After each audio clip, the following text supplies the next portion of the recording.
हरे कृष्णा। तो आज का टॉपिक है आज की उनकी दिल की बातें। हम कर रहे हैं रीडिंग। हमारे सामने है टैरो और ओरांगो। रीडिंग होने वाली है for all signs general collective Hindi tarot reading. Aries to Pisces में से लेके मीन तक सभी राशियों के लिए रीडिंग होने वाली है। So no problem at all. बाकी एज पर योर सिचुएशन, आपके परिस्थिति के अनुसार कुछ बातें या बहुत सारी बातें, कुछ कार्ड या बहुत सारे कार्ड आपके साथ मैच यानी कि रेजोनेट कर सकते हैं। ठीक है, ये जनरल कलेक्टिव रीडिंग है, पर्सनल रीडिंग नहीं है। तो अगर कुछ बातें मैच नहीं करती तो उसे जानने दीजिए। टैरो के कार्ड हम स्ट्रेट लेने वाले हैं। बाकी रीडिंग को क्लेम करने के लिए आप कमेंट सेक्शन में एक हार्ट दे सकते हो या फिर 1111 टाइप कर सकते हो। Do like, share and subscribe the channel. तो हम करते रीडिंग की शुरुआत। सबसे पहले हमने लिया है ये टैरो। करते हैं कार्ड्स की शफलिंग। जो पहला कार्ड मिला है वो है जस्टिस। ठीक है, देखो इस पर्सन के लिए अभी के जो हालात है वो कुछ ऐसे हैं कि भाई ये अपना सिक्का जमाना चाहता है। ठीक है, देखो जस्टिस दोनों साइड से होता है कि भाई एक तरफा नहीं होता। मे बी जैसे कि इनको अच्छा लगे, सही लगे, और आपको भी अच्छा लगे, सही लगे। देखो ये पर्सन चाहता है कि आप इसको एक्नॉलेज करें। ये पर्सन सच में आपके लिए मेहनत कर रहा है, खुद के लिए मेहनत कर रहा है, खुद में इतने बदलाव खड़े कर रहा है। तो ये चीज़ें कहीं ना कहीं एक्नॉलेज होनी चाहिए। मतलब इसके इस परिश्रम को आपने स्वीकारना चाहिए। शायद ये पर्सन चाहता है कि आप इस बात को समझें और इस बात के ऊपर आप यकीन करें कि ये पर्सन बदल रहा है, उसमें अच्छे बदलाव हो रहे हैं और जो आपको इनमें बदलाव चाहिए थे वो होने लगे हैं। अब ये बदलाव कैसे हो रहे हैं इसमें थोड़ा सा फ़र्क हो सकता है। शायद में भी जो हालात है वो इसको बदल रहे हैं। हालात सही और बुरे दोनों तरफ हो सकते हैं। एंड कहीं ना कहीं ये पर्सन अपने खुद से कोशिश कर रहा है कि भी मैं अपने अंदर वो बदलाव लाऊं जिसके कारण मुझे समाधान मिले। तो शायद इस पर्सन को बहुत पहले गुस्सा आता था, या फिर ये पर्सन चिड़चिड़ा था, डरता था, या फिर बहुत जल्दी गुस्से से भड़क जाता था। अब वो अपने अंदर वो सारे चेंजेस करने में जुटा हुआ है। इन शॉर्ट उसको वो आपका वो रूप पसंद है कि भाई आप कहते हो कि मैं खुश हूँ जैसा मैं हूँ। तो ये पर्सन भी कह रहा है कि हाँ मैं भी बिल्कुल ऐसे ही बनना चाहता हूँ कि चाहे हालात जैसे भी हो मुझे उससे कोई फ़र्क नहीं पड़ना चाहिए। सेकेंड जो कार्ड में मिला है वो है द मैजिशियन। ठीक है, सो अगर हम इसकी बात करें तो कह सकते हैं कि इस व्यक्ति का चल रहा है कि मैं कुछ ऐसा करूं, कोई ऐसी जादू करूं कि भी बढ़िया हो जाए। ठीक है, आप जो इनके बारे में चाह रहे थे कि भाई ये पर्सन ने खुद से कॉल करनी चाहिए। आजकल अगर ये सैड पोस्ट डालते हैं तो भी अच्छे पोस्ट डालने चाहिए, इनके चेहरे पे रौनक आनी चाहिए, इस पर्सन ने हंसना खेलना चाहिए। तो ये पर्सन जो है अब इसके बारे में सोच रहा है। देखो कई बार हम किसी दूसरे व्यक्ति की तरफ हमदर्दी दिखाते हैं और उसका टेंशन हम खुद के सर पे लेते हैं।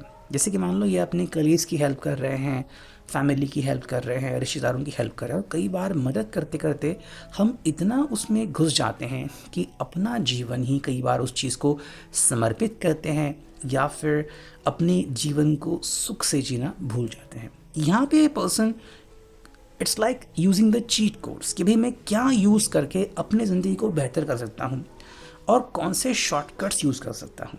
ठीक है, यहाँ पे ये पर्सन कोई भी ऐसा गलत रास्ता नहीं अपना रहा है, लेकिन अपने काम को वो इस तरह से करना चाहता है कि भाई इसके ऊपर इसका ब्लंडर ना आ जाए, इसके ऊपर इस काम का प्रेशर ना आ जाए, और आप भी इस बात को सही तरीके से समझें। नेक्स्ट कार्ड जो हमें मिला है वो है eight of swords, Gemini, Libra, Aquarius, मिथुन, तुला, कुंभ राशि। देखो इस पर्सन के बारे में अगर हम बात करें तो इनकी जो पहली हरकत है जो कई बार आपके मन में सवाल खड़ा करती हैं या फिर आपको चुभती हैं कि यह पर्सन खुद से बातें क्यों नहीं करता। तो कई बार इस व्यक्ति को लग रहा है कि मान लो मैं बंद सा गया हूँ या फिर मेरे पास वो बोलने का सामर्थ्य नहीं है। शायद वो अपने आप को संवारना चाहता है, अपने आप को आपके सामने एक्सप्रेस करना चाहता है, बट कैसे एक्सप्रेस करे ये उसको समझ में नहीं आता। उनको शायद लग रहा है कि आप तो परफेक्ट एग्जाम्पल हो, ठीक है, लेकिन ये परफेक्ट एग्जाम्पल नहीं है। तो मे बी अगर वो बात भी कर रहे हैं ना, तो आपको कुछ चीज़ें मिसिंग लग सकती है कि भाई उन्होंने ये बात की डिटेल्स नहीं ऐड की, या फिर उन्होंने जो स्टोरी बताई वो कुछ अलग ही लग रही है। तो शायद वो आपसे कुछ छुपा रहे हैं, या फिर वो सच नहीं बोल रहे हैं, ठीक है, या फिर वो झूठ इस तरह से परोस रहे हैं कि आपको लग रहा है कि भाई क्या ही कहना है इसके बारे में, है ना। तो आप इस बात को लेके थोड़े से परेशान ज़रूर हो सकते हैं। देखो नेक्स्ट कार्ड में मिला है वो है जजमेंट, ठीक है। एक चीज़ जिसके ऊपर इस पर्सन ने गौर करना चाहिए कि ये पर्सन डायरेक्टली अनुमान तक पहुंचता है, ठीक है। देखो जब तक हम सामने वाले पर्सन को नहीं मिलते, उनका पॉइंट ऑफ व्यू ध्यान में नहीं रखते, हमें समझ में नहीं आएगा कि ये पर्सन एग्जैक्टली क्या फील कर रहा है, क्या सोच रहा है, ठीक है। तो जब तक ये पर्सन डायरेक्टली आपसे बात नहीं करते और आपकी हसरतों को नहीं जानते कि भाई आप क्या सोच रहे हो, ये पर्सन आपके बारे में कोई भी कमेंट परफेक्टली नहीं कर सकता, ठीक है। इस व्यक्ति की जल्दबाजी कई बार इसको ले डूबती है। मे बी कई बार वो अपने मन से ही जजमेंट पास करते हैं कि भाई तुम तो ऐसे ही हो, या फिर तुमने सबका ठेका ले रखा है, या फिर तुम्हें ही लगता है कि मैं बुरा हूँ। तो मे बी आप बस कोशिश कर रहे हो इनको वो हकीकत बताने की जो आपको लग रहा है कि आपके सामने है, ठीक है। तो कहीं ना कहीं इस पर्सन को अपने इस स्वभाव के ऊपर थोड़ा सा कंट्रोल लाने की कोशिश करनी चाहिए। नेक्स्ट हमें जो कार्ड मिला है वो है 4 of cups, cancer, Scorpio, Pisces, कर्क, वृश्चिक, मीन राशि। देखो इस व्यक्ति को लग रहा है कि भाई मे बी मैं अपने हालात को बदल सकता हूँ, लेकिन क्या ये हालात को मैं खुद बदल सकता हूँ, या फिर हालात बदलने के लिए मुझे इंतज़ार करने की ज़रूरत है। उनको ये भी लगता है कि आप खुद ही इनकी तरफ रीच आउट करोगे और फिर इनकी ज़िंदगी में बदलाव होगा। तो शायद कोई मिराकल होगा, कोई चमत्कार होगा और अपने आप इनकी ज़िंदगी में बदलाव आ जाएंगे, ऐसा भी ये पर्सन सोच रहा है। और मे बी मुझे तब तक रुकना चाहिए जब तक कि हालात मेरे लिए अनुकूल नहीं होते। तो एक तरफ तो लगता है कि हालात बदल जाए, और एक तरफ हालात बदलने के लिए खुद से कोशिश करना इनको इतना ज़्यादा बढ़िया ऑप्शन नहीं मिल रहा है, या फिर नहीं लग रहा है। नेक्स्ट अगर हम बात करें तो यहाँ पे आ गया है स्ट्रेंथ, यानी कि लियो का साइन, सिंह राशि। देखो इस व्यक्ति के लिए ना अपनी स्ट्रेंथ बचाना बहुत इंपॉर्टेंट है। ये कई बार शो ऑफ करते हैं, दिखावा करते हैं कि देखो मैं कितना मजबूत हूँ, मैं कितना पैशनेट हूँ, मैं कितना अट्रैक्टिव हूँ।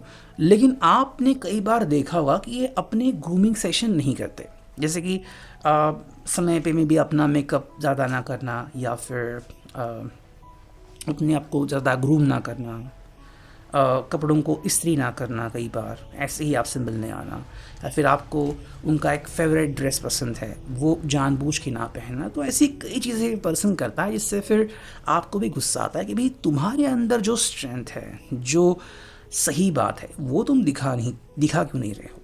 तो कहीं ना कहीं ये पर्सन जो है वो अपना वो रूप सामने ला रहा है जहाँ पे वो आपको एक तरफ से परख रहा है। हाँ, यहाँ पे इनकी भी गलती हो सकती है कि भाई जिसको आप चाहते हो डेफिनेटली आप कोशिश करो कि उस पर्सन के मन में आपके लिए कुछ ऐसे जज्बात हो कि वो बस आपका कायल हो जाए। लेकिन यहाँ पे ये पर्सन कहीं ना कहीं पे सामने वाले पर्सन को एडजस्ट करने में, उनको समझने में लगा रहा है। नेक्स्ट अगर हम बात करें यहाँ पे तो एक कार्ड आ चुका है टेम्परेंस, सैजिटेरियस, धनु राशि। आई थिंक इस व्यक्ति के लिए जो सबसे बढ़िया बात हो रही है वो ये है कि आप हर कदम इनका साथ दे रहे हो।